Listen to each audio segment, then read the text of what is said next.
Okay, so 35. Find the equations of the tangent line and the normal line to this curve at this given point. So let's first of all make sure the point's on the curve. If I substitute 0 in, that's 0. If I substitute 0 there, e to the 0 is 1, 1 times 2 is 2, 2 plus 0 is 2. It is on the curve. Okay, so let's go ahead and find the equation of a tangent line.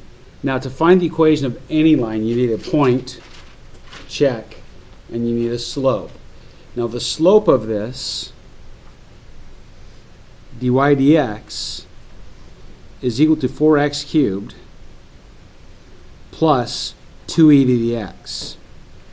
Okay, now remember, this is one of those where, how do you take the derivative if it's got a coefficient?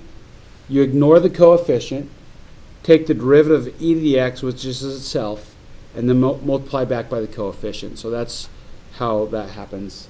2e to the x, the derivative of that is also 2e to the x. Okay? So now that we have the derivative, we can easily find a slope if we have an x. Well, we do. It's right there. 0 cubed is 0 times 4 is 0. That goes away. Okay, and when I substitute 0 in there, e to the 0 is 1. 1 times 2 is 2. My slope is 2.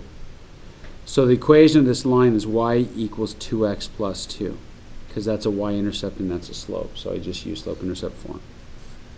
Okay? Okay, so for the normal line of this, we still have the point. It's the same point, but the normal line means perpendicular to the tangent, so I simply reciprocate, negative reciprocate this, and if this is the tangent line, the normal line is negative 1/2 x plus 2.